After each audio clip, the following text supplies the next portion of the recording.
circle blues. When I see the circles out, I get glum, there is no doubt. Got me the old chair circle blues.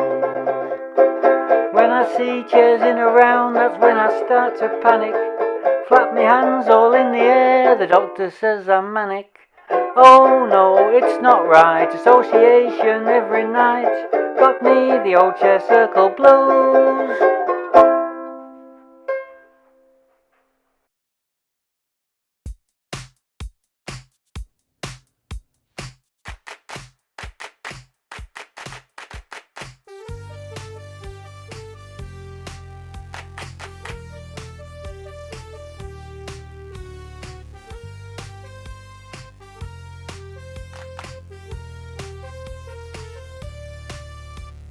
Where can you go larking that's got ample parking, a place that's open every day? Guesses you can wind up so you can't make your mind up when they say how do you want to pay. They opened it early, they've got curly whirlies, Fantas, Tropics, Mars bars too. You can check the stackers, really drive them crackers, ask for stuff that they don't do. Up the Asda, it's the home of all that's naff. Up the Asda, you can go there for the laugh. Up the Asda, have fun winding up the staff. Up the Asda, up the Asda, up the Asda, where the serving staff is sparse. Up the Asda, if you like a touch of farce. Up the Asda, stick your head in, shout fat arse. Up the Asda. A-S-D-A, A-S-D-A. Hello and welcome to Not the Chair Circle, the antidote to group therapy. Episode 3, Series 3. I've got no idea why I enumerate them each time. I'm sure Dr. Robert would say I have some deep psychological urge to create order in a chaotic world. No, not really. Well, we have a packed programme for you tonight, viewers, and we're going to be meeting a few new faces. As usual, our feature slot will be an in-depth and well-researched look into the murky underworld of mental health treatment. Who writes this stuff? Oh yeah. First, however, let us go to our correspondence. Following his recent comment and our subsequent reply, Mr. Grant Walkham has been kind enough to write back. He wrote, "I can't believe you read out my comment." Now after that I'm afraid it becomes a bit murky. I don't know if it's a computer error or something, but the next word is not a word at all. It's just a mixture of upper and lower case letters and punctuation. Well, me and the lads, we had a look at it, but we couldn't make anything out of it. We handed it over to our CEO and producer Bobby Nomate, and he said, in context, the only word that would make sense would be thank. It would then read, "I cannot believe you read out my comment. Thank you." Well, that's quite okay, Mr. Workham. We're delighted to read out any correspondence we get. We hope you continue to enjoy the show. Now, we had one letter in the post box this week, but surprisingly it was not from Miss Dorothea Spume of Newport Pagnell. It was, however, from the same address, and it turned out to be a member of the staff that works there. She wrote, "To whom it may concern, please relay my deepest thanks to the Bedlam Boogie Boys for their charming tribute to Dorothea Spume, which they performed recently on your show. Dorothea was absolutely thrilled to receive a personal message from a group of young men that she has admired since first meeting them. So profound was her joy that she did not require her green pills for 2 whole days. On a personal note, I hope that the boys are all doing well. The nurses on the ward all miss them. Please pass on my own warm wishes to Babs Balladeer especially. Yours sincerely, Enid Quantox, Matron." Well, there you go. Praise indeed for the Bedlam Boogie Boys. I get a feeling they might have a large female following around Newport Pagnell. That's nothing, of course, compared to the over-80s tea room groupies. They are the ones that make the Theatre Royal Norwich gigs a sell-out each year. Proof once more of the efficacy of music to soothe the mentally overwhelmed. Speaking of which, although we indulge ourselves in all forms of terpsichorean muse on this show, it's been a while since we've had an actual musical therapy slot. We intend to remedy that this week. I'm very pleased to be introducing a new act. New to the show anyway. I first met them on the folk circuit many years ago. Individually, they are Dorian Mode and the Og. Together, they are the musical collective that is Druid's Pestle. Over to Studio 6. Musical therapy.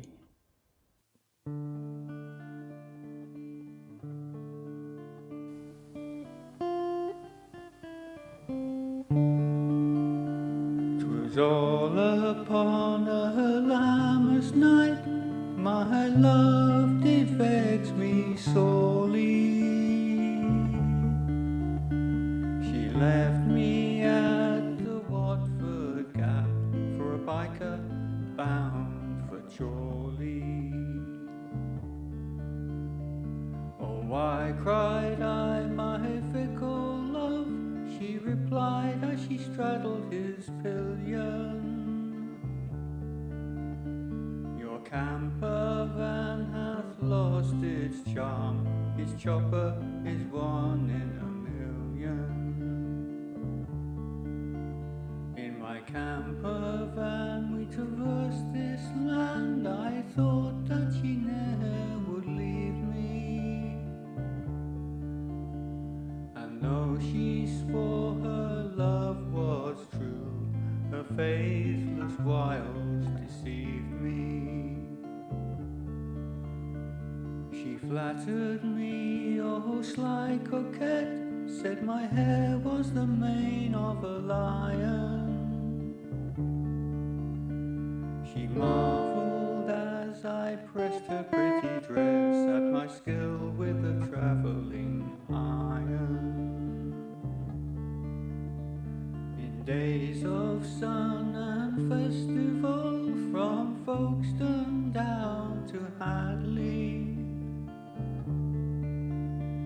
she shunned all bikers and their tents and shared my camper gladly. Now summer's gone and my false love too, though in my heart there can be no one like her. Beware the maid that admires your van and sods off with your brother, the biker.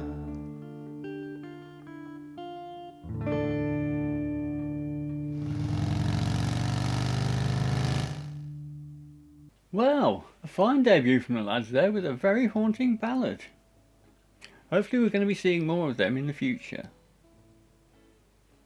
Now, regular viewers may remember that in Series 2, Mike Gobshire and Dr. Robert did a programme on YouTube itself, and its effect upon contributors of a certain age.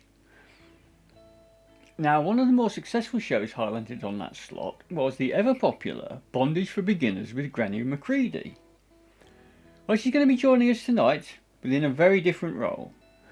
Sorry, boys. Oh, bloody hell. Now, when she told me that her slot was going to be called Psych VFM, I assumed it was some sort of newfangled radio station. But as usual, I was way off the mark. Now, as a punishment, she's into that, she has flatly refused to tell me what the slot is actually about. So once more, I'm reduced to saying, over to Studio 4.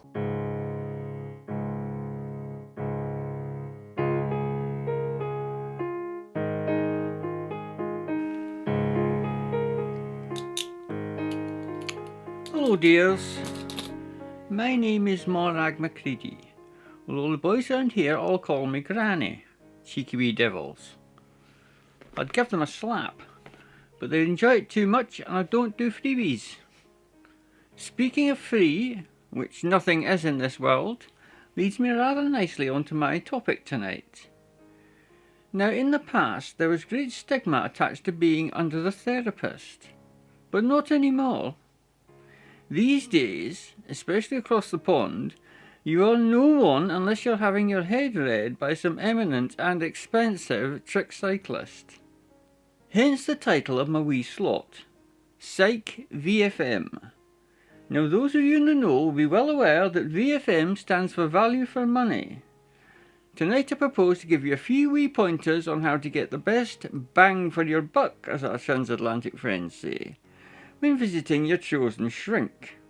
I shall start by picking two conditions to do a wee compare and contrast with.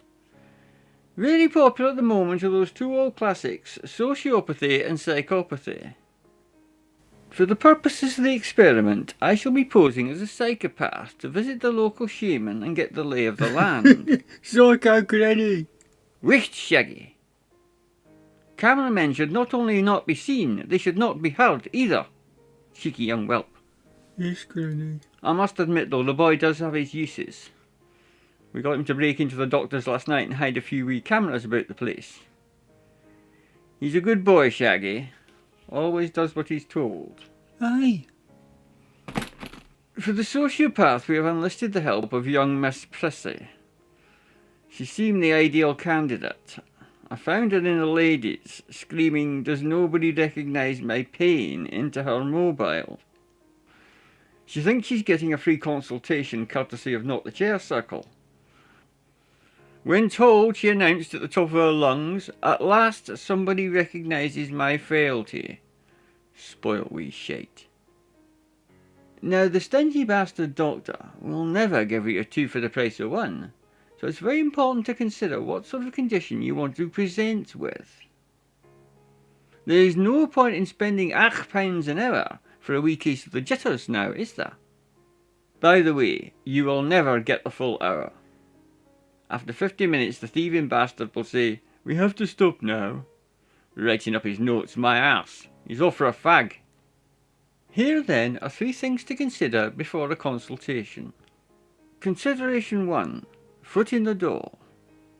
These days, these sorts of doctors are so popular that if you're not careful, you'll actually end up in a queue to receive their profound insight. Should this happen, being a psychopath has a distinct advantage over being a sociopath. While each condition carries weight, the sociopath can only fall back on ranting and raving at the secretary in reception to try and get bumped up the queue. The psychopath, however, can approach the doctor in the car park after work and threaten to murder him in cold blood. Guaranteed to get you the slot of your choice the very next day. Consideration 2. VYS, Ventral Spleen. By far, one of the best things about going to a psychiatrist is the chance to talk uninterrupted about yourself without hesitation or repetition, but as much deviation as you like. Here, the sociopath is a clear winner. They are famous for ranting, screaming, throwing themselves upon the floor, and indeed the therapists themselves, while decrying the unfairness of the universe.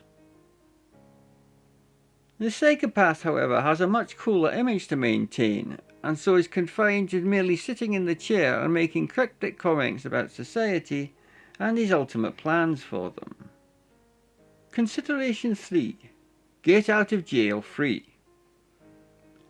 One of the disadvantages of going to a psychiatrist is that if they are sufficiently worried about you, or just bored of you, they may decide to have you committed. If this should happen, you need an exit strategy. Here, the psychopath has the distinct advantage. The problem with sociopathy is that the more that one declares that they are absolutely fine, usually at the top of their voice, the more they look like the classic sociopath. A guaranteed sectioning if you're not careful. Should the psychopath, however, feel that the good doctor is going to put them away, they can merely smile, tell the doctor that they find them acceptable, and that they will be spared on the day of refinement. And you would be willing to do. You will find that the good doctor is only too happy to sign anything you like, saying that you are absolutely no threat to society or anybody else for that matter. So there you have it. 3 things to ponder while you decide whether to waste your bobbies on some jumped up quack who belongs in the Basket Weavers Hotel themselves. Happy shopping, dears!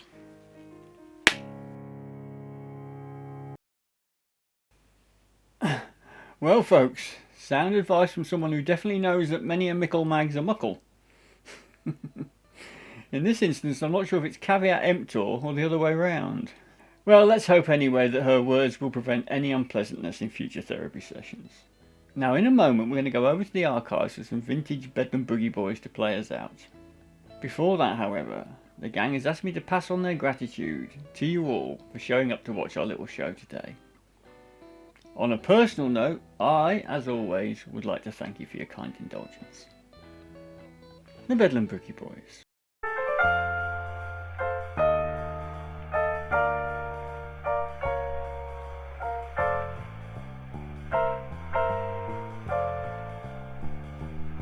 Well, don't you call me baby, don't you dare.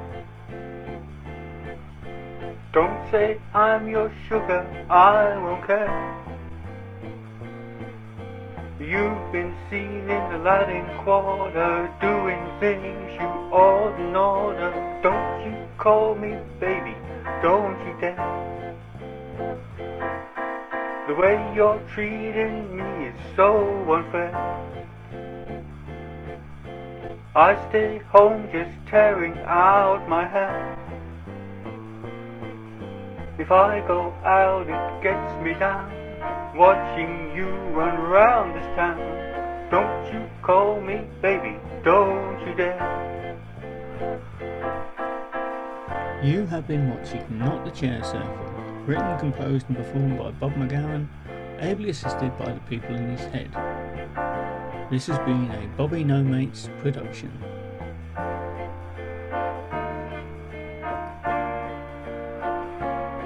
I said, don't you call me baby, don't you dare.